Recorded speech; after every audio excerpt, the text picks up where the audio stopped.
bomber, Terry Bradshaw. Would you compare him to Kevin White, Alex? I wouldn't put that label on him because I do think he's better than Kevin. So, I mean, Ohio State receiver, you could essentially end the evaluation and the analysis there because that coaching and what they do with wide receivers at Ohio State is awesome. I don't give a damn how young he is. We are not leaving out Patrick Mahomes. You're the young goat. The young goat.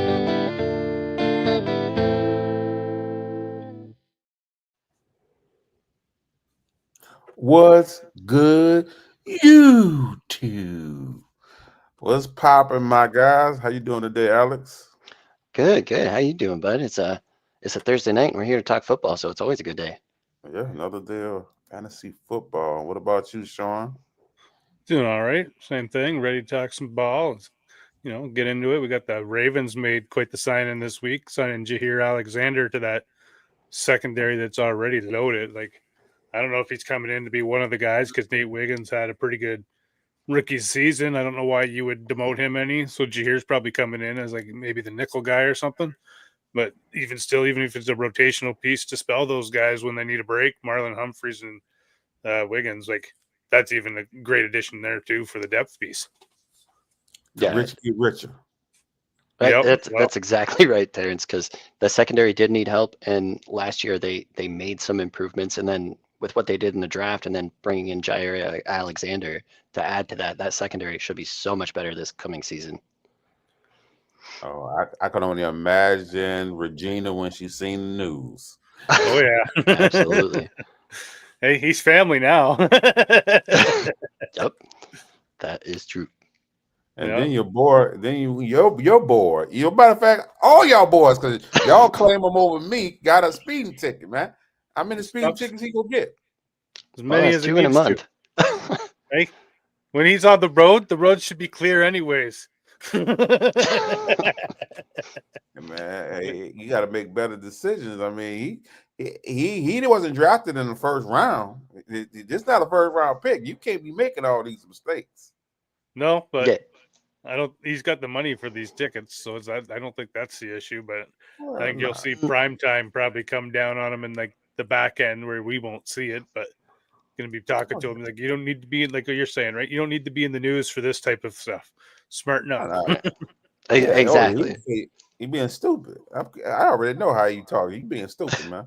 You know better. I taught you better than you being stupid. Yep, 100%. I bet he even say, "This is what I expect out your brother." Yeah, it's just it reflects on the decision making, right? Especially if this is the second one in a month and you already have an uphill climb because you were a 5th round pick, and you could say that's putting the chip on your shoulder and you got to prove it wrong. This is just getting you the wrong publicity. And like that whole idea of no publicity is bad publicity, I don't buy that. Like that's not a good thing here for you. No, that's fine as just a celebrity. If you're just trying to keep yourself famous. Yeah, exactly. As a quarterback. Exactly. When I first see this, I just chuckle, okay? Because we got the 401. Our speed limit's faster than you guys, but it's like 110 kilometers an hour, which would be about. Well, that's still only like 60, 62. It's 65, 70, somewhere in between that, because 160. Yeah. But people travel at 140 on it, which would be about 100 miles an hour, which is what he was going at 60. And I was just in the States, in New York State, where the speed limit's 60 on the I-81. And I was probably going close to 100 miles an hour, maybe closer to 95, but it's like nothing really. I ain't gonna do nothing. Slow news day is how I look at it. He does need to smarten up. Nothing. 100 miles an hour, still 100 miles an hour. You moving. Yes. If you make a mistake, you done for. You donesy. No. Hey, somebody done either the car you hit or yourself. That's all right, hold on. So so his name is in the news this week. Henry Ruggs. Yeah, I know. Kill the guy. That don't look good. I know lots of people that have, but like I'm just saying here, like people go crazy on like they're traveling that speed on a normal highway. Well, you got to remember that 140 you're talking about is not the 100 we're talking about. Like that 40 miles an hour is a big difference. No, but what I'm saying is 100 is 60, right? And if people are traveling about 140, that's about 130. Like that's close to 100 miles an hour. That'd be about 95. No. Oh yeah. No, dude. If 100 kilometers an hour is 60 miles an hour, that means 200 kilometers an hour is more like 120 miles an hour. So you're talking more like, if you're doing 140, that's like 65, 70. Like that's not close to 100. It's just there's such a difference. Like it's more of a difference than you realize. Like it's just. And that's if you going on. That's if you're on the interstate, because I don't know if you was on the interstate or not. You know, it probably was on the interstate because they probably would have locked his ass up if he was doing that in a residential area. Yeah, I think they said it was highway, like in Westlake or miles something. An hour. Yeah, so but that 13 miles an hour is a big difference. Like it might not seem like much, but it is when you're talking those speeds. Like Terrence is talking about, like it's so minor to totally fuck everything up because you're going if you don't so know fast. What you're doing, you could really mess things up. But like I don't know the speed. I just find down there, even just because it's like 45-minute drive for me to get onto this interstate from my post. Mm-hmm. From the time I get off, though, our highway where people are going well above the speed limit to over the bridge into the States, across the border, and onto your highway, like people more obey the speed limits in the States and respect it more than they do up here. Oh, I guess it depends on where you're at, because that is not true for where I'm at. That's what I find everywhere, man, that I've been in the States. Not Florida. Florida's been the exception, but everywhere else, like Florida, people driving on bald tires, man. I could see the metal. Like I'm in the parking lot getting blinded by a tire because the metal's shining the sun right into my eyes. I'm like, your belts are showing on your tire. Why don't you get some new tires? No wonder there's so many accidents in the rain in Florida. Like, that's different than speed, though. Yeah, but that's just maintenance. I saw a lot of people driving crazy fast there, but I was in Orlando too, so there was a lot of people that were international too that would. Who knows how they drive, right? So you did. We got a fun thought process here that we could probably talk about before we get into the show. Travis Kelce this season. How many y'all had brought up ends? A name. What's that? You had brought Alex had brought up a name, and I wanted to know. Do you think he go try to get back in football? Because he is trending. He is trending. Oh, he's trending big time. He is trending being added off the waivers. Yeah, I don't know. Do you think he gets a second chance? People like speed. Teams still like speed. That's been the subject of the episode so far, is speed. Yeah, and you know what? Like, it's just he made a bad decision. It obviously ended with horrific outcome. Obviously, he's done his time for it. But I don't think he's a bad kid. Like his whole when he signed that deal with the Raiders, his whole thing when he got to the NFL was his buddy was better than him growing up in high school and they wanted to do everything together. He was shot and killed, gang violence, so he gave half of the funds that he got from Oakland, he gave to that family because he said, my career will be our career. Whatever I make, we're going to make. So he gives portions of his money to that family. So I'd like to see him sign just for that fact, because he's not only going to bring one family out of the ghetto, he's going to bring two families, which is going to change generational wealth for those two families, right? Yeah, I don't know if a team is going to give him a shot because of all that pushback they're going to get. Cowboys? That could be a Cowboy move. The Cowboys will sign him and not hear anything about it, man. It'll just be, we got Ruggs. Now we got a speed guy in the slot. That's what it'll be. We've got our final piece. I could see the Cowboys doing something like that. Well, what's that, Terrence? Practice. I was saying he probably won't get signed until next offseason, but I was like, they could throw him on a practice squad and just get him ready. Give him a year to get back in football shape. Yeah. I mean, we've said too, especially like the Deshaun Watson thing. I guarantee you he's in football shape right now. Probably not peak football shape, but he probably come into training camp football shape. Probably that, yeah. Yeah, that's what I'm saying. Like right now, once he enters training camp, he'd be in the same shape as anybody else. Like He says he's been doing nothing in prison but keeping in shape. Hopefully, he had his agent working already. Like, hey, yeah, right. Go making them calls. Tell him I'm coming. Yeah, I think he'll get the Cowboys would be one. I don't know another who team else. that's always looking for players like that. Maybe Miami. With McDaniels just the speed element, yeah, maybe. Wherever he going straight to the practice squad. So don't look for those slots way open. He going to the practice squad. Yeah, but he's also still a first round pick, so you got to. First round pick they haven't played since when? Oh, it's been 3 years, 4 years. I know, yeah. So come on. Well, but to be fair, too, that pick was surprising to everybody. Like that's what I'm about to say. He shouldn't have been picked that damn high.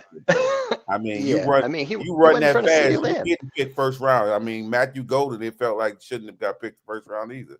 It's gonna happen. So yeah, well, like you said, speed, right? So somebody's gonna sign him. Just a matter of who and when. But I think it'll be in the next week or two, especially if he could show that he could still do something. So that being said, are you guys going to pick him up at all? Not at all. Me either. What about you, Sean? I looked, did the weigh in. I'm like, I'd rather risk these undrafted guys that I just picked up over this guy. Yeah. That's where I'm at too. Like if I can take a shot on a rookie who hasn't seen the field yet, I think that's like the mystery box. If he could be anything, he could even be Henry Ruggs before he went to jail. You know, I love that Family Guy episode. Why, it could be anything. So Why, it could even be a boat. Could even be a mystery box. Yep. Maybe that's Terry. So back to what I was saying about Travis Kelce. This one season, single season, how many tight ends would you take over him as a thought process? That's tough. Off the bat, I know of at least 2, and I would take Bowers and McBride over him. Trying to go through, would you take either of the rookies in Warren or Loveland over him? Or is that too far? I wouldn't take Loveland because people are thinking Komet's nothing. Komet's a good tight end. Like, I don't think Loveland's automatically going to overshoot him. I agree. And with the shoulder injury, he's already missing time. Not great. Granted, it's just mini camp. But Warren, I don't know, because the quarterback that's there, I don't know how much he's going to see the ball, or I know Kelce's going to get 80 to 100 targets. You know what I mean? What does he do with those targets? My whole thing about drafting veterans, my only fear, because I drafted like someone like Kamara last year, loved every second of it, until I got to the end of the season and needed him for my fucking playoff run, and he wasn't there. He wasn't there for me. You know, all of a sudden my veterans start dropping on me. So, you know, I see he projected to finish like the 7th tight end on the board, but I probably take like 10 or 11 tight ends over him. I'm out on when I'm out on a player. Whoa, who are these back end guys? You ain't gonna like my back end guys. It's pretty much. I'm curious. I know I'm not gonna like them. I'm just curious who they are. It's pretty much all the guys that Alex said that Loveland is gonna finish over. So Jonnu Smith. Yeah. I'll take. He was one of them. Look, give me Mark Andrews. Give me Jonnu Smith. Give me Evan Ingram. Like I'm taking all them over him. I'm just, you know. Laporta, I'm going over. Jonnu Smith. Are we talking? What if Jonnu Smith's on the trade block? Probably going to the Steelers. You still taking Jonnu Smith on the Steelers? Nah, I don't like him on the Steelers. Do you like him on Miami over Travis Kelce? Because I think that's interesting. That's why I want. That's why, you know. That's why. Well, they don't want him. Well, they don't want to pay him. I hear a lot of stuff. I always hear a lot of stuff. We'll see. Yeah, we'll see. One guy I do like over him that I think is going to be a surprise into the top 10 of tight end this year is Terrence Ferguson for the Rams. Nah, I don't like him. Not this season. Dynasty. I'm about to say Dynasty. I'm saying this season he's going to have a season like Laporta did. If we didn't already have a bet going, I would bet against you, but I'll leave it alone. And I like Terrence Ferguson. Like he went to the perfect system for his skill set. It fits him perfectly. Yeah, but he's still got to learn it. Died, though.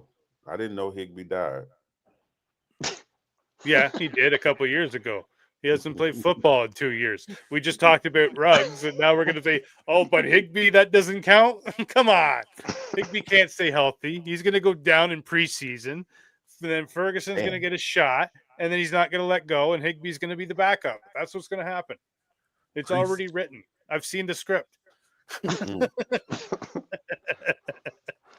Well, then, did you also see the script that your boy TJ Hawkinson is going to get a better season than Travis Kelce? Are you calling that one too? If you're saying Ferguson, you're going to say TJ Hawkinson too? That one would be tight. I'd probably go Kelce over Hawkinson because I think Hawkinson has drop issues. Yeah, he's also got a new quarterback coming in, and JJ McCarthy too. That it doesn't matter. He had Matt Stafford and he had fucking drop issues. Like it's not the quarterback, it's him that has the drop issues. He's got butter hands. So that would just drive me nuts knowing that he's dropping these passes in the end zone. At least Kelce, I know if the ball goes his way, 9 times out of 10 he's catching it. What do you guys think about him losing 25 pounds? Which one? Kelce.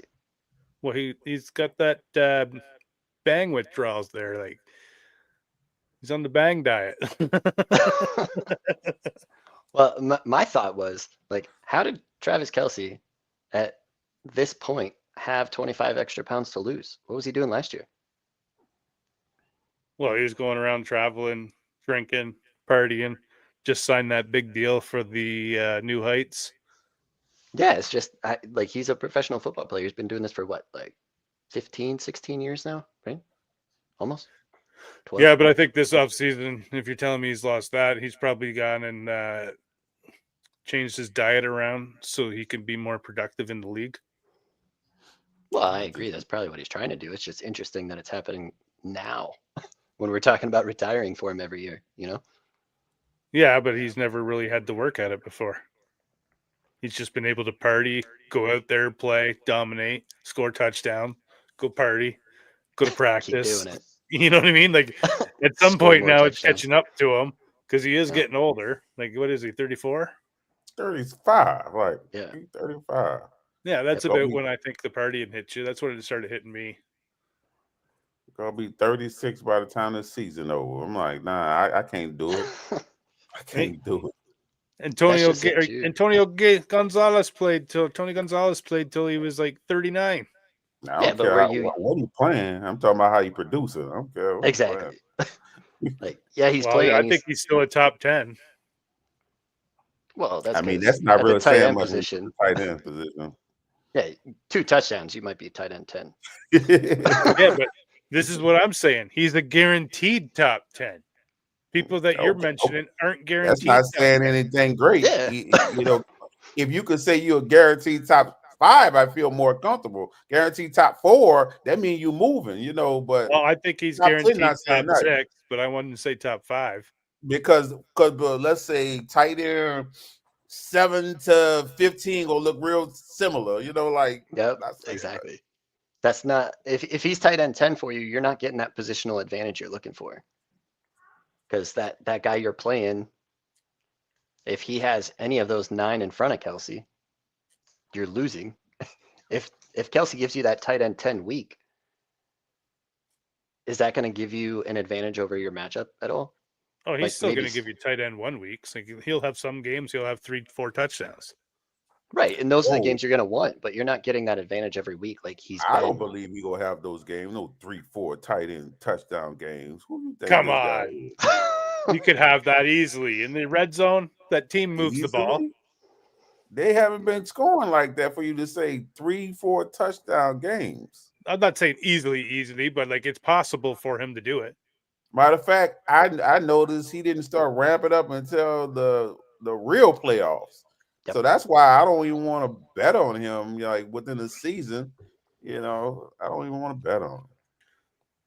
Well, he's one that I think is going to be polarizing across the board, not just with our group, but everywhere. Because there's going to be that guy in your league that is like, yep, Kelce's coming back. He lost 25 pounds, best shape of his life. He's going to be great.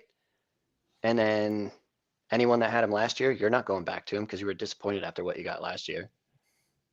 Well, there's always that one guy in the league that draft all the veteran players. Like their team was heavy veteran line. I'm talking about they got all the good vets. Team probably would have been the best team in the league 4 years ago. They got all the vets on their team. It's all that one guy. He's known as the name guy, Terrence. The guy drafts the names that he knows. But shall we get into these best father-son combo duos that the NFL's had? Yeah, why not? Yeah. All right. So I think number one's pretty easy to say who it was. I would go with the Mannins, with Arch Manning and Peyton and Eli. Yep. You guys agree? Yeah. That was my first one too. I mean, between Archie and Peyton, you're talking about 30 years just between those two. Add in Eli. Just generational talents and the impact they've had on the game. I mean, Peyton totally changed the quarterback position. Pre-snap motion, reading defenses. That's all coming from Peyton. Well, let's not forget that Eli also gave us the nemesis to Tom Brady in the Super Bowls, defeating him not once, but twice in Super Bowl matchups to be the evil villain. Exactly. I never really heard Brady talk on, Eli, like do some real talk, like real talk, because I love when Brady talk real, like, get out them little conservative answers and talk real, Have you heard him talk about that Super Bowl that he lost to the Giants? Not much. He said that he would give up 3 Super Bowl wins to win that one that he lost to him where they could have went undefeated. The undefeated one? Yeah. Oh, definitely. Oh, yeah. Oh, not 3 that's a lot. 3? Goddamn. I can see 2, but 3? No. And he won't. He doesn't. Tom Brady won't shake Nick Foles' hand, Eli Manning's hand, and there's one other guy he won't shake his hand after games. I believe that one. I don't know if I believe that. Yeah, it's out there. You go Google it. Tom Brady shaking hands with Eli Manning, Nick Foles, and you'll see them go out to shake his hand, and Tom turns his back to them and runs off. And it's guys that he's lost to in the Super Bowl. That's so weird. Now that's weird. Now, you was talking all that smack about wanting the game to proceed, and this what Tom doing? You saying? Oh, Tom he was playing, yeah. Yeah, well, he was playing. He's got that killer instinct, man. I don't think that's ever going to go away. Nah, that ain't killer instinct. That's pettiness. Like, you take your L's just like you take your wins. Yeah, I agree. But who you guys thinking for number 2 here? You want to give one of yours, Terrence? I'm biased. I put Harrison. I put the Harrison up. But even though I know, Marvin Jr. haven't done, anything yet, but he was like might have been my highest graded prospect for a wide receiver prospect, next to Jamar Chase. So I'm expecting him to have a good career. We'll see how it goes. So I am too. I always expected his career to be slow because that team is in such a mess, especially on the offside. Kingsbury tried to do something, and even what he was trying to do, he was bringing in the wrong guys to do it. So the roster's not even built to run the system that he wanted to. So they have the big mess to clean up. They're getting a little better now, but they still, you see, they didn't really even address the wide receiver position in this draft. So no, and I think that part of that is that they like what they have in Marvin Harrison Jr. and they're going to start changing the routes that they're going to have him run. And I think that they're looking to have Trey McBride be the 2 and then kind of cycle through Michael Wilson and some of the other guys on the outside as their 3rd guy and just kind of play their offense that way. I think is what they're looking to do. I don't know for sure. I mean, but that's not much different than last year, so I don't see much changing from Marvin Harrison. You still got a short quarterback that can't see you, that's got to get the ball out quicker than he is. Right, but what I'm saying is they're going to start giving Marv different routes because last year, I don't know how many of the Arizona games you watched, but they were basically just having him run 9 routes and deep routes every time, and that's not his game. He didn't run a single route below 12 yards, and that was week 12. Exactly, and And that's where I think that part is going to change, is they're going to expand his route tree and start giving him some of those easier throws to get him going. Well, they should have been doing that all along. So do you have the Harrison as number 2 too? I do not. No, I have. So mine weren't necessarily in an order, but if I had to put them in order, I would go Howie and Chris Long, and you could throw Kyle Long in that also. The domination they had on the defensive end was just nuts. And Chris Long winning a Super Bowl with 2 different teams, which was unique at the time until Brady went and did that. So I had the Longs as my 2 if I had to put them in order. Yeah, I did too. And then I had Harrison's as 3. So those will be our next 2. I'll type these up if you guys want to start the debate on 4. So who'd you have as your next one then, Terrence? I didn't really have an order for the next one, but I did put Ed and his 2 kids. You know, the McCaffreys. Yep, McCaffreys. Yeah. So, yep, they were one that I was looking at also. The other one that I wanted to throw out, we touched on in the last segment of the Clay Matthews, and Clay Matthews the third, even though they all 3 I think played, if I remember right. So the Matthews in Green Bay, the sacks just all over the field. They wreaked havoc on offensive lines. Yep. And I think that's why they're not on my list. You start talking about defense, I zone out. You gotta get into that defense.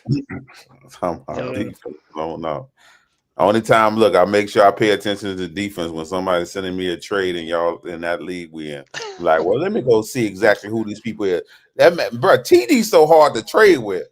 Man, that like if you try to put anybody else in the trade that he don't want in the trade, I don't care. It could be something value to a 3rd round pick. This dude throw somebody else in the trade that he threw Roquan Smith in the trade. I was like, come on, man. Like I threw Tootin in the trade. He threw Roquan Smith in the trade. I'm like, oh, come on, TD, what are we doing? what we doing? Yeah, see, he did it with me with Kyle Hamilton in one of our trades, but I accepted it because I'm like, I know how to replace Kyle Hamilton. Like, I know I'm not going to replace him, but I can get a guy that's going to get close to him. I'm like comfortable finding the next Kyle Hamilton. But good luck finding the next Roquan Smith. That's a little different. For fantasy, it's pretty easy. So I had Roquan Smith isn't the top linebacker in fantasy, not in his leagues. Well, in Dynasty, they got him ranked. That's what I saw. They had him ranked as the number 1. Oh yeah, I'd have him ranked as the number 1, but like production wise, I think he was the 7th or 8th linebacker, and like 38th overall defensive guy. So like that's what I'm saying. Fantasy wise, he's replaceable.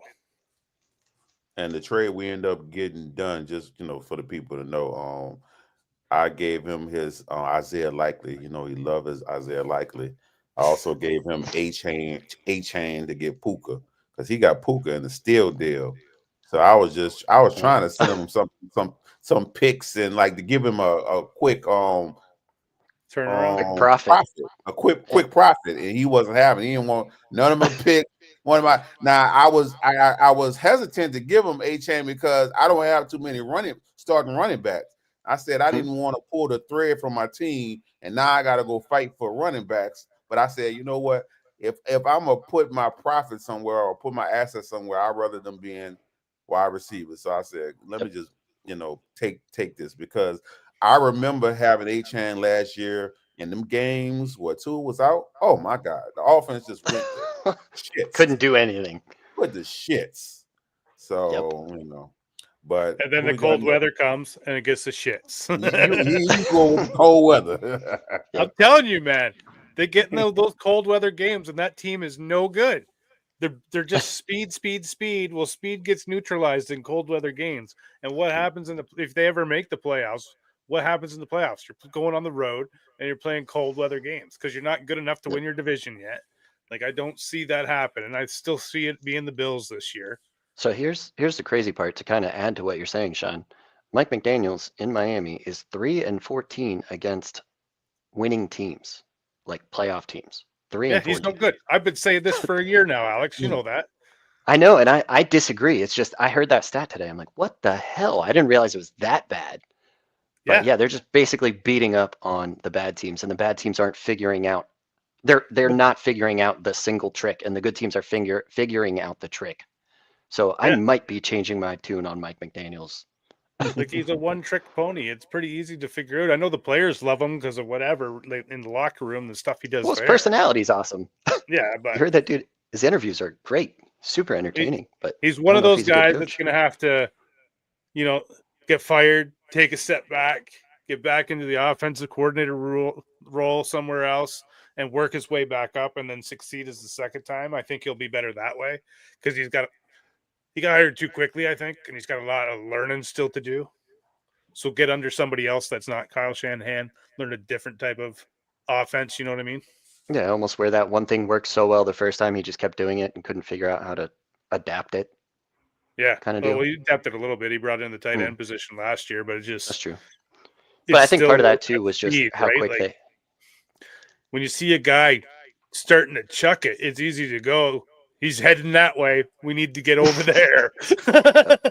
You know what I mean? Like, if Tyreek Hill starts going crazy on emotion, and now it looks like a jet sweep. Okay, everybody over that side quickly, just back up, and hopefully one of us can get a hold of him. Yep. That's just what it seems like to me. But and again, I don't think they know how to win games when it gets to the cold weather, and that ball doesn't throw as nice, and it throws off your timing, and those hits are a little bit, a little bit more, and it hurts a little bit more, and you feel it a little bit more, and you get worn down a little bit quicker because of the cold. Like, you got to be tough to play in the cold, and you're not tough if you're all speed. It's not just that. Terrence also said it too with the injuries to Tua. When Tua's not in that offense, and part of it we've talked about, Sean, is they haven't addressed the backup quarterback position. And with the injuries that Tua's experienced, if he's missing time, you need to have somebody that can step in and run that offense, and they haven't had that. So with Sean, how he loved him some ears, so maybe he feel like they finally addressed it. Love me what? Quinn Ewers. Quinn Ewers. I did say they addressed it with Quinn Ewers because he's the same sort of style, time and passer that Tua is. So I'm not saying he's as good as Tua, but like, when Tua goes down, now you got a guy that can at least come in and run the same system that everybody's used to playing. Like, you don't have to change the system because a different quarterback came in. The only thing you got to switch is now we got a right-handed quarterback. So you got to learn the ball spins the other way. They also need an offensive line. I think that's part of their biggest issue. That line has struggled the last few years. They also need a new head coach. Well, now that we've trashed the Dolphins, sorry, Dolphins fans. But it's true.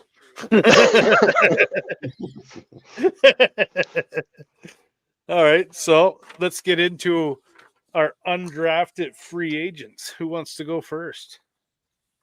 Well, you threw yours out in the chat first. You want to throw yours out there first? Sure. Or one of them at least.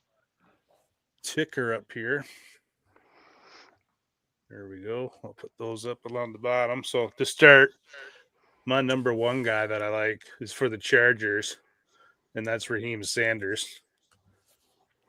Big back, same sort of build as Amiri Hampton and Najee Harris. Running back's a volatile position. I think he's going to make the team just because he's a Jim Harbaugh type of build player. 4-year starter for the Gamecocks. In his junior year, he got injured, didn't really bounce back right. His third year or his fourth year, the team didn't really gel last year, but he had an injury year before that. But he was dynamite the season before that. So he's a guy that I like for these undrafted free agents too. Like, the number one thing is they got to make the team. So right now, when you're picking these guys up, make sure you're only dropping like roster deadweight guys. Guys that you can replace later on down the road with another Jag. These are guys you're just hoping they hit, make the team. Maybe they can become something, because if those two guys go down and he gets a game or two that he can start, I think Raheem Sanders can be good. My next guy is Jake Bringstool. He's a guy Andy Reid personally called him to come sign with the team after the draft because he had plans for him. He's a highly skilled tight end. He's got height, huge catch radius, excellent route running. He can be a movement tight end too, knows how to settle down in the zone. His play style is very similar to Travis Kelce, so I really like him as well. 4-star recruit. And then the next guy I like is a guy I just recently got on that I told you about, Rock Taylor for the Steelers. He's got amazing tracking skills in the air, makes catches through contact look effortlessly, big catch radius, plays the XY receiver, and he fits that skill set. And so the DK Metcalf's obviously going to replace what Pickens is doing, but Rock can come in and do what DJ Johnson would do on that other side and kind of work that and the underneath stuff with Roman Wilson. So I really like him, and he can really sell the vertical routes and then do those comeback routes quickly, which will work great with DK running the other side. My next guy is for the Patriots, and that's Efton Chisholm III. He was a slot wide receiver who plays tough. Again, makes contested catches look effortlessly. Big yak guy. And we know Vrabel follows the mold of Belichick. Well, the Efton Chisholm reminds me of Julian Edelman when he was coming into the league. Just a gritty guy, just need to get the ball in his hands. He's going to make stuff happen with the yak yards. Then my last guy that I went with is Luke Grimm for the Chargers as well. He's got high football IQ. He's a versatile wide receiver. You can line up. He's got yak ability as well. Knows how to find those holes in the zone. And he knows how to work man coverage and can secure the ball through contact. So these are guys with skill sets that I like that have a good chance of making the team. And then if they can get their chance on the actual field, who knows what can happen, right? With it, it's the same with anybody. But I like all these guys' chances, especially Jake Bringstone. Yeah, he's actually one that we've highlighted, and he's actually one that I've also seen quite a lot of hype. I don't know if it's because we talked about him or what else is going on, but I've actually seen, like, even in MFL and Yahoo, you know how it shows you like the most recent pickups, he's been on the top of that list. So he's somebody that is starting to gain steam. We've been talking about him since early May, so it's been a while. That is true. On a couple guys, I really like the Raheem Sanders call. One thing with that Chargers backfield, I think that Raheem Sanders signing, I think he beats out Kamani Vidal. He's one that a lot of people liked, but he's also, if you look at their backfield, he's the one that doesn't fit. He's like 5'8", 210. No, not 210, like 195. Jim likes big guys. Yeah. So you'll always hear him talk about his draft. Look how big he is. Big, strong lad, and patting him on the shoulder and just grabbing him. That's what Jim likes. Like, he doesn't like these little backs. He wants a big back. Like, I think the only little back I've known him to really use was Frank Gore. And that was because Frank Gore had already established himself in the league by the time Jim got there. Right. And Frank Gore was also a different kind of runner. He was very physical for his size. That's not Kamani Vidal. No, I used to love Frank Gore. Like, he'd be in those piles a different way than Barry Sanders, but he'd come out and people would be falling down, because he just ran through them, where Barry somehow just kind of would punch out somewhere and then. Yep. And then with Rock Taylor, you mentioned it, like his ability to high point is what I like the most.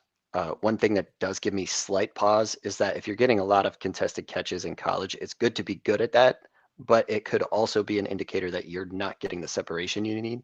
So that's something I want to keep my eye on. Is that what your issue was with him there, Terrence? Yeah, because that's why I said in our chat that if he was taller, I like him more. Because if you go to contested catcher route, I want you to be tall and long. 6'2", that's pushing it. Not all quarterbacks like to throw to contested catches. That is another thing. You know who does though? Aaron Rodgers. Aaron Rodgers. Whoa! Aaron Rodgers do not like to throw to rookies. So let's get that. Let's get it. That part is yes. I did forget there about is that the rookie aspect. thing. Yes. But I don't think they got a choice. That is also true. Because Roman Wilson is essentially a rookie too, because he did not play it hardly at all last year. Yeah, they have to go after Keenan Allen and Amari Cooper, huh?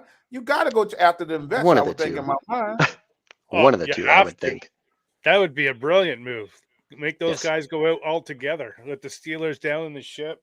Tomlin first losing season, get fired. Maybe Steelers will win a Super Bowl. Stop it. It ain't looking good. I don't like he the ain't winning offensive shit with coordinator. Aaron Rodgers. I'll tell you that much. Well, I'm not gonna say that. Like, I don't view him that bad as you will, but it's just the offensive coordinator. I don't have no love for him. So no, me neither. I freaking can't stand him. I think he just dumb lucked his way up into these positions somehow. I don't. He gets credit for Derrick Henry. No, you didn't do anything for Derrick Henry. You almost benched him, and he went to Eddie George and said, "What am I doing wrong?" And Eddie George said, "You're not running every play like it's your last. Every play you need to look at like that might be your last play. What do you want people to remember?" And then that next game, the King was born. Had nothing to do with friggin' I what's felt his like name he was there. holding everybody back in Atlanta. So for sure he was. You got to remember too, though, the Steelers are coming from Matt Canada, and that offense was so bad that anything is better, and that is how we feel about Arthur Smith right now. Is that he is better than what we had. Yeah, but you had a whole offseason to go get something better than what you have now. I don't dispute that. Look, I'm not the coach. I don't get to make these decisions, and I'm glad that I don't, because I would probably fuck it up worse than anyone else has. That being said, with Arthur Smith, there is one season you can look back on that they were top 5 in pass attempts, and that was Matt Ryan in Arthur Smith's first year, I believe, as head coach, where he let Matt Ryan actually do his stuff, and that was the last good year we saw from Matt Ryan as well. So maybe I'm being too naive and optimistic, but that's the things I'm trying to hold my hat on is the positives we have seen. This is what I just heard from Alex, Terrence. You tell me if I'm wrong. What the Jets did by giving full control of the team is what Alex thinks that needs to happen to the Steelers with Aaron Rodgers, and they'll have a good season. That is not at all what I said. It sure sounded like it. No, not at all. What I'm saying is Arthur Smith is a run-heavy offense unless he has a quarterback he trusts. And if he could trust Aaron Rodgers, we are going to see an offense that is run first with efficient passing, which is what we have not seen. So that's what I'm thinking is going to happen. Obviously optimistic, but I am also realistic. So once I see it and it's not working, I will also be telling everybody, this sucks. Fire him. Well, who's going to hold his walker while he's doing his dropbacks? You are so done with Aaron Rodgers. Yeah, that's what I was going to say. We can't even talk to you, man. Yeah, I'm not even. I thought he was done with Green Bay. I thought he was done before he went to the Jets. Yeah, that's fine. It's just hard to have a conversation when you're so done that like you can't entertain a possibility. No, I don't think there is a possibility at all. Like I don't. That's fine. And he's already gone in there. It's already come out that he's talked to Arthur and Tomlin, and they've already started to change the playbook around to be more pass happy. Because they have a quarterback. Do they? That's what they think. Okay. Well, that's what I'm saying. The hard way. Some people have that theory. Don't get it twisted. You don't act like there's 32 quarterbacks in this league better than him. I know in your mind you would try to come up with that. You would probably push Shador over him, but it's just not the case. It's not. So I take Shador right now in the career moment over him because I think Shador can grow into something that Aaron Rodgers once was. Like he has a better chance of getting to what Aaron Rodgers once was than Aaron Rodgers does. No, I don't think so. I don't think Shador will ever be an MVP in this league. Where Aaron was the MVP multiple times. I don't think it ever happens. But put that on everything. But to discuss your 5, of course we had 2 of the same. So I'll get to the 2. All right. Well, let's do your list. I just said about how I felt about Rock Taylor. Chisholm is too slow for me. I don't play that. Too slow. I don't play that man running in the 4.7s. Stop it. He come from a little college running in the 4.7s. I'm good. Yeah, but you're not having him work the outside. You're having him work the slot and find in those holes. So I'm fine with the speed for what the role will be. But I need everything need to hit if you are undrafted free agent. That's what I'm saying. I don't try to bet on slow undrafted. Well, he also does punt returns and kick returns, so that gives him a chance. I don't see how he should be somewhere blocking and tackling. That's what he should be on special teams, not running the ball. Man, he averaged 23.5 yards per return. Yeah, that's college. That's pretty good. And what is not FBS, FCS, big difference. Yeah. Okay. You got me there.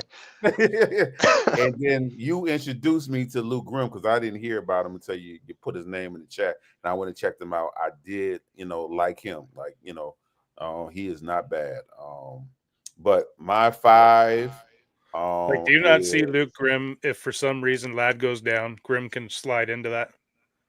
Not do obviously as good as the job, but fill in nicely if Ladd misses time. They're not. You be talking like these guys next up on a depth chart. Like these undrafted guys be like 3rd on a depth chart at whatever position. Like if I looked on the depth chart, they had the wide receivers they wanted. I think they went in last year with a couple guys they were forced to go in with, and Ladd. I think they only had one. Then they got Trey Harris, who's going to work the 2. I see him coming in as the 2. Like, who's their 3? Well, Quentin Johnson is still a first-round pick on the roster. Oh yeah, I'm sure they got a bunch of players better than him. That's what. But I don't think Quentin Johnson can do what Ladd does. Keandre Lambert-Smith is another speed guy. Yeah, I like him. I've been picking up a lot of him. But yeah, they got Mike Williams. They got. We talked about father-son duos. Brandon Rice is on that team. Brandon Rice still on there. They got horrible Jalen Reagor. I never even heard of Jalen Johnson. I never even heard of this guy. They got Dez Fitzpatrick. They got this man 4th. He's 4th on the depth chart at the wide receiver position. Good God. So that's what I'm like. It's hard to get these. You got to be really good, and that's why I didn't try to pick my 5 people I picked. I didn't try to pick anyone that's on the shadow depth chart. I just picked them who I had a good prospect score on, like the best players that's left that I have a good prospect score on. I just chose them, and and I didn't even go with my dynasty strategy that I usually do because I don't believe in any player usually that at any position but running back really that's undrafted. Now I did own a lot of Jalen Coker. There was somebody I hit on. I do have a player that I like that, but he's so buried in the depth chart. All I could do is wait and see. If you got a taxi squad, you could throw him on there. But when I say buried, they got wide receivers galore over there at the Chiefs. He is buried, But my number 1 guy is Corey Kenner. I had a good prospect score on him. He's on the smaller side, 5'9", 209. He got signed by your guys, the 49ers. 4-star recruit, has vision. He was Mr. Ohio coming out of high school. He was in 2024. He tied 3rd for most missed tackles forced, according to PFF. He had 4 yards after contact, according to PFF, this last season, and he was the 2nd most elusive back in the class. I'm surprised the man didn't get drafted. I like him more than Jordan James. Yeah, so he don't have a big pass catching chops. That's the problem. But in going to the 49ers, if he making up the depth chart, I trust him. He learned the playbook, making up the depth chart. Hey, you get the start spot. I'm definitely, I'll throw him out there quick. The thing is, he'll be thrown on the practice squad. At some point, he's going to be moved up, and he's going to start at least 1 game this season because Kyle goes through all his backs every year. He's going to have a game that he starts. Like Jordan James is going to have a game or 2 that he starts. Like Isaac Guerrero is going to have a couple games he starts. Like I do not see Christian McCaffrey lasting. I don't see any of them lasting because Kyle just slams them right through these holes. And if you slow down at all through a hole, you don't get any touches the next game. Did y'all get rid of that terrible guy, Patrick Taylor? He's so trash. He's still on the roster, I think. Yeah, I don't think he makes it, but that's how hurt our running back room was at the time. That he was the best option we had. couldn't even guarantee him for double-digit points. This is rough. Yeah. My second guy is Raheem Sanders, so you did have him on there. 6 foot, 217. Had a big name up in college. At the end of the day, he's big and fast, and and can catch the ball. So I'm surprised he went undrafted as well. Had a decent score on him. My next guy who I loved, but I just don't. I had a higher prospect score on this guy. It's just that I don't trust undrafted wide receivers. They got a tough climb to go. and that's Elijah Badger that also got signed by the Chiefs. So Chiefs was working. Chiefs was working this off Yes, season. they are. I really did like him. I had a feeling he probably wouldn't get drafted or would have low draft capital because I wasn't hearing much from him. But he earned a couple of my badges and could have earned another one if he got third round draft capital. But he is a field stretcher, gets I mean, this dude, he's pretty all around good. Like even we got to the point that he even got on the radar of Matt Harmon, who go over the wide receivers. So he acknowledged him, and he acknowledged the next guy on my list, Andrew Armstrong. So I know I was picking good guys, at the time because it came to my mind. And Arkansas, they so trash. I don't know who the coaching because I think they also had Tesla and they misutilized. They didn't get most out of Andrew Armstrong or Tesla. But Andrew Armstrong, I like this film. Long 6'4", 202. He tracks the ball well, gets open. I liked him. He did fit on my production formula, but we'll see if he able to make it. Well, he's not you don't feel like a regular Dolphin guy. So yeah, I don't feel like that's a great spot for him, but I just put him on his list because this is a guy I had a decent prospect score for. What you gonna say, Alex? So I'm glad you brought him up because I brought up the other Dolphin receiver in Theo Weiss, and the two of them. That's one of the things you mentioned that he doesn't really fit the Dolphins. That's one of the reasons why I'm drawn to them is I think the Dolphins and Mike McDaniel. We talked about the speed and how it doesn't work in the cold. I think that they're going to start changing and getting away from just the speed option. We've already heard talk back-to-back off seasons about Tyreek Hill potentially on the way out. They've talked about wanting to get Jalen Waddle more involved like they did his rookie season when he had over 100 catches. They drafted Ollie Gordon, which is not a speed back. He's another bruising back. The offensive lineman they got is just a road grader offensive lineman. And then the two receivers we're talking about, Theo Weiss and Andrew Armstrong, they're both big body, physical, go up, get it, contested catch guys. They're deep threats. Like they both average, Weiss averaged 14 and a half yards per catch. And Armstrong, the guy you're talking about, averaged 16 yards a catch. So they are deep threats and they make big plays, which is a Dolphins thing, but they do it in a different way. And that's one of the things that I find interesting about the two of them. Exactly. So that's what I find so interesting about them. Sorry to jump in. I just figured we should talk about Weiss and Armstrong together since they're with the Dolphins. And what I like about them is that they're different, like you just mentioned. And I think both of y'all have mentioned the cold weather. So, and if y'all feel that way, both of y'all should also like Ollie Gordon, who's a different kind of back than what they usually have in the backfield. I really like Ollie Gordon as a prospect. So I like trying to get him everywhere. I like Jalen Wright. And my last guy is the same guy that Sean had, Jake. What's his name? Brian Stu. How to pronounce his last name? Brennan School is what I say, but don't go by any name that I say. Yeah, he did earn my steady progress badge, early breakout badge. This guy was the number one tight end prospect coming out of high school. He just didn't live up. I do see some negatives on his profile. He went through 3 offensive coordinators his time in Clemson, so that's why. Yeah. Go ahead and do the violin. I don't care. I need to produce. I don't care about that. Well, like I always say, some coaches don't know how to use a tight end. Some offensive coordinators don't. So if they don't, that's going to hamper you, right? But Andy Reid saw something, and Andy Reid knows how to use tight ends. So I don't think if Travis Kelce goes down or next season, if Travis Kelce retires, I don't think Noah Gray's role changes. I think Noah Gray's role stays the same. I think dynasty-wise, Jake Bringstone's a guy you're going to go out there and you want to find room for.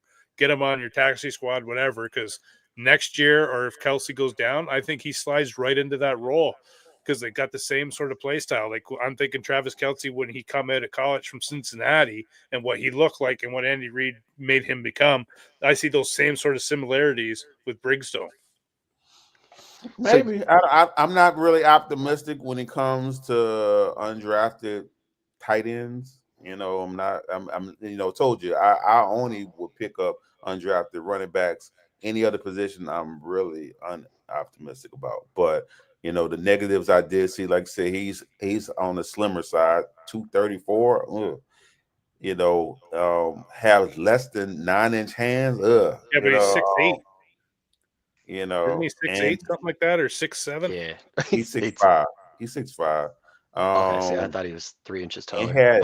It had like and his PFF grade was horrible, 59.8, horrible. But this is probably a guy that has as far as my prospect score is on a lower end, but as far as the potential score is higher than most of the tight ends in this class. Like he up there as far as potential score. So there is something there. So maybe if he, his skill could be cultivated, he can be something. But I know how the NFL works. Usually you're hoping on this low draft capital to no draft capital guy to get up in the depth chart, and then they draft a better guy on top of it. So that's why I never be optimistic when it comes to these guys. And that's a good thing to have that not so optimistic voice, because I am definitely on the optimistic voice. You just heard what I was saying about the Steelers, right? So that being said, with him, he's one of those guys in the tight end position, especially though, it takes time to develop guys. And even Travis Kelce, his rookie year, was not Travis Kelce that we know and have seen for years on end now. So it is a difficult position to learn. And it is an Andy Reid pick, and it's Patrick Mahomes as his quarterback, at least for this contract. So that plays into what you're talking about with that potential score. So I do like that. Do you guys want me to get into mine now? Yeah. Yep. So Terrence, you talked about undrafted running backs, and I'm going to start there with Marcus Yarns in the New Orleans Saints. He's a guy that 2 years ago at Delaware absolutely lit things up, 15 touchdowns, had over 1,400 yards, great pass catcher. He's a little slight of frame. He's 5'11", 190. I think he could put on weight. But you mentioned, Terrence, that you were not looking for smaller depth charts. This is a depth chart I think that is pretty open for him. You mentioned Kamara missing the end of last season. If that happens again, which at his age, you never know, right? There's also Devin Neal that they added to the backfield, which I also really like. That's what I'm about to say. That backfield, you got Devin Neal, you got Kendrick Miller. They just added Cam Akers. That backfield is not gonna be easy to climb. Miller it's not, but on that team come week 1. Correct. That's exactly what I was going to say. You mentioned Kendrick Miller. I don't think he makes the team. Why? The last coaching staff. Yeah, well, but the last coaching staff hated him. Couldn't get out of the doghouse. New coaching staff comes in. They talk well, and then immediately start talking poorly again because he was unavailable. It's just, dude can't stay on the field. And I remember watching that championship game with him at TCU, and he has just not put anything together since then. I think it was just a good offensive line. The NFL don't release guys on a rookie contract with draft capital like that, especially not a running back. I can't see it. Wasn't he a 4th-round pick? 3rd, I think. He might have been 3rd or 4th, but he, so just saying they don't release guys. They don't just release guys like that. That been drafted that high though. That's a running back. It's not like Yeah, but if it comes down between him and Yarns has an amazing preseason because of the speed that he's got. Like he's drafted 308. That's high. 308 for a running back. Yeah, I can't see it. Yeah, but it's also a running back that hasn't really been on the field. So that matters. I mean, it's still a body though. I can't see them just releasing him. No, but the other thing I'm looking at and that I like about Marcus Yarns is he's a special teams guy. He does returns, and that is something that is valuable to coaching staffs. And Kendrick Miller is not doing special teams. I like this film. I like this film. I mean, he do come from the FCS. So yes, there is that. But so for me, when I look at FCS guys, I want them to dominate, and he did do that at Delaware. Granted, small school, like you're saying, but I mean, 15 touchdowns. That's no joke. And then he had a foot injury in 23, and then came back and had a good season again last year. We mentioned undrafted guys and Raheem Sanders and why he didn't get drafted. I think part of this class was just so deep. There are valuable undrafted guys in this class. Did he dominate? He had lower than a 20% dominator rating. So somebody else was dominating that backfield. Did he dominate? No. Okay, I was looking at 15 touchdowns. maybe that offense was a lot better than I thought. For Yarns? Yeah. Yeah, he's used in the pass game. He's used all over. He's more of like I want to say he's not bad. I don't want to get it twisted. I don't have a high prospect score on him because I got a lot of little negatives about him. But I'll say with him too. I want him to add weight because he is only like 190. So I want him to put a little more weight on, which is not usually a good thing for a running back. But I like the versatility and, like I said, the special teams. And like you said, Sean, he can kind of do it all. He runs good routes, good hands. I just like the opportunity there, especially with what I think Kellen Moore can do with that offense. Your next guy I like better, but it's a curious case. I don't know. That'd be a discussion. Curious case. I don't think you're doing anything with Shuck as your quarterback. I don't think Shuck is going to win that job. I could be wrong. No, I don't either. I think it's Rattler. Yeah, Rattler? I think it's Rattler. He wasn't good last year, though. No, but it was Dennis Allen. Look at what he had. He had Dennis Allen as his head coach. Now he's got a competent offensive coordinator that can draw up some plays for him, some easy catches instead of friggin', we're going to pull you out every third play to put in Taysom Hill to come in here and run from the quarterback position. He also had no Chris Olave. He had him for one game, and then he got hurt. And then Rashid Shaheed was also out, so he didn't really have any weapons either. He had Alvin Kamara. Well, that didn't really change either, though. No, but like you just said, offense, better scheme. He's got somebody that can actually draw things up. And I know you're not super high on Kellen Moore, but he's better than Dennis Allen. I think we can agree on that. So my next guy, Donovan Edwards with the Jets. This is one that is a crowded backfield for sure. And it is a risk, but with running backs, there's always injury, sorry. And with Donovan Edwards, he's a guy that, like Marcus Yarns, can do it all. Great production on the Michigan team that won the title 2 years ago. Was the cover athlete. Not that matters anything, just goes to show the season he had, I guess, for EA college football. Good return guy as well. If you sense a trend here, I like that guys are involved on special teams when they're undrafted. It makes it an easier path to make the team, which is what you want with undrafted guys. So the other thing with him, though, pass catching, 86 catches, over 500 yards in his career. That's a valuable asset. And Justin Fields is one of those scrambling quarterbacks that actually does dump it off sometimes. So I think that there could be a path there if maybe that's the role that he jumps into. But again, super deep running back room between Breece Hall, Braylon Allen, Isaiah Davis, and now you add Donovan Edwards.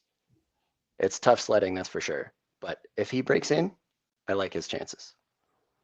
The curious case of Donovan Edwards, because man, that 2022 season, he was so good, and he just went to shits, So he had Harbaugh. That's exactly Harbaugh left. Yep. I mean, rocket science. And that's part of it too. That was the Nico Collins thing, right? That was why people coming out were like, well, he had Harbaugh. That's why his production was terrible. And now look at Nico Collins. Yep, because Jim Harbaugh only supports one wide receiver. Yep. Speaking of wide receivers, we'll go to one that, Terrence, I know you're not going to like. Xavier Restrepo. You know I don't. You know I don't. Yes, he ran terribly. After he ran, what was it, like a 4.85? It was completely ridiculous. 4.89. Okay, even slower. Yeah. And then he immediately came out and said it was a hamstring. The thing I like about this, he's the all-time leading receiver with receptions, yards, and touchdowns at the University of Miami.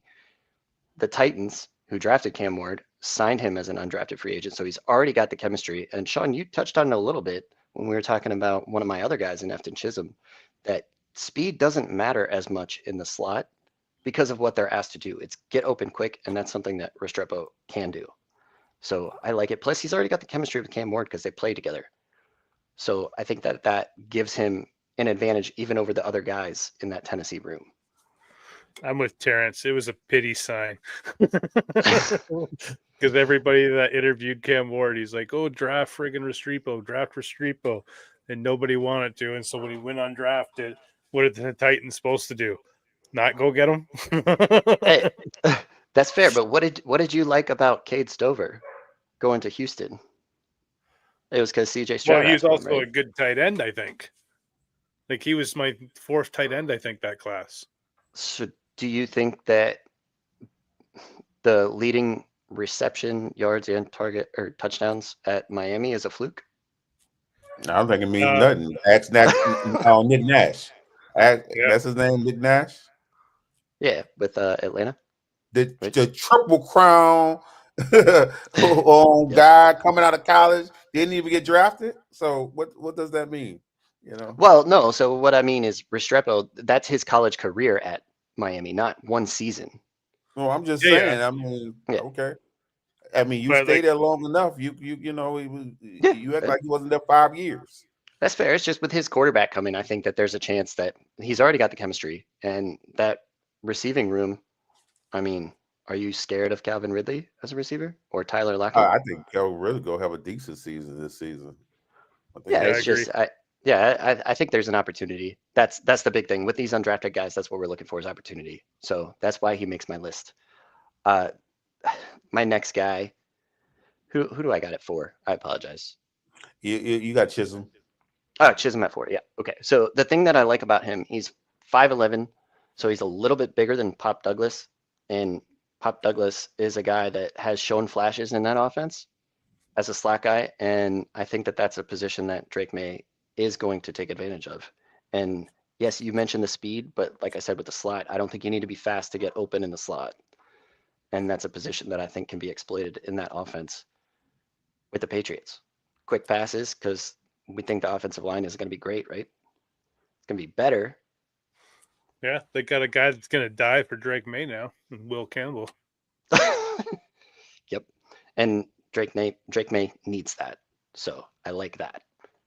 And then I already mentioned Theo Weiss. So did you guys have anything else about my guys you want to add or shit on? I didn't even do a profile on Theo Weiss. I'm like, I thought Terrence Benjamin, you put Rock Taylor in instead.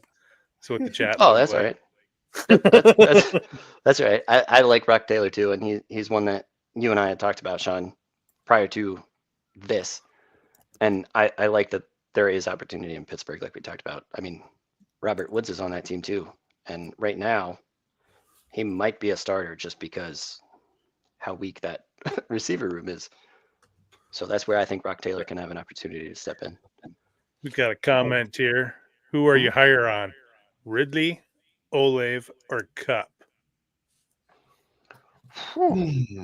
I like Olave, but man, they offense gonna be so horrible. I don't even know, but I think Ridley gonna have a decent season this season. So I agree. I like Olave better, but I think you put them in the order of what their seasons are going to be. You might even be able to flop Cooper Kupp and Chris Olave there because, well, I don't know. They both have big injury risk. I mean, who do you think has the biggest injury risk of those three? Kupp? Olave. I'm gonna bet on Ridley. I definitely bet on Ridley. Yeah, so. I'd bet on Ridley as well. Yeah, I think he could have a good season. Olave, man, I hope they got his head right because, I would hate to see his talent be wasted because he's so young. Kupp is just getting up there in age. It's just a natural progression. His body's breaking down, right? And then he's got Sam Darnold throwing to him, who I don't think is going to be as good as he was with the Vikings. Well, I mean, we kind of touched on that, I think, with the Regina episode, right? Just put pressure on Sam Darnold, and he's going to... Oh, yeah, he folds like a lawn chair. Yep. Start seeing ghosts. Yep. But, yeah, I hope they got that Olave stuff worked out. Better helmet for him. Yep, I agree. He's a player that, man, if we could have just... Kind of like Allen Robinson, right? We always felt like if Allen Robinson has a quarterback, he's going to be phenomenal. And Olave... It's the injuries, and now it looks like he might just not have a quarterback. We'll see, I guess, this year. But... little both. The Saints are gonna be horrible, man. But anything else you guys want to talk about before we end the show? We did. Now we didn't bring up that bet because I did finally secure a bet with Alex. Yeah, go ahead. I have to remember it because I think you bet on Colston Loveland, and I listed a number of receiving. You was like, "Oh, he's going to finish better than Oh, damn. Oh, it was 3 tight ends, and if I remember right, it was Jonnu Smith, Evan Ingram, and who was the other one? Likely? No, Mark Andrews. It's in our text thread. That's what I was looking for, but yeah, I'm guessing this must be Sean changed the text thread to the good hour. Oh no, I did that. Me. No, I thought that was you. Nope, it was me. That was me. It makes it easier. I mean, yeah, it does. I'm not gonna say it doesn't make sense. Okay, I put. Do you think Loveland will outscore Andrews, Jonnu, Ingram, and Joko or Pitts this upcoming season? You said that's our bet. I say he outscores at least 2 of them out of this group. I was like, so yeah. So we'll see. I think. Well, I think Komet's is good. I don't understand. Alex, if Terrence loses his bet to Good, he's got to take off his shirt, and it's the same bet with me. But I put a stipulation that he has to write across his chest the Good hour. So now you got to have a stipulation. There's no way I can lose all 3 bets, though. I can't see it. It's just I can't. What if you do? What if you do? Make him wear a blonde wig. I have one. There we go. There it is. There it is. The third one. If you lose all 3, you got no shirt, the Good hour across your chest, and a blonde wig on for an hour. It's impossible for me to lose 3 bets. You know, you talking to the rookie whisperer. Damn it. Well, all right. You want to take us away, Terrence? If you guys don't got anything else, we gotta of course, you make sure you sub to these guys on Spotify, the blind spot, right? Fantasy blind spot. The fantasy blind spot, and make sure you sub to my channel on that fantasy network. Lately, like I said, I just been dropping rookie profiles.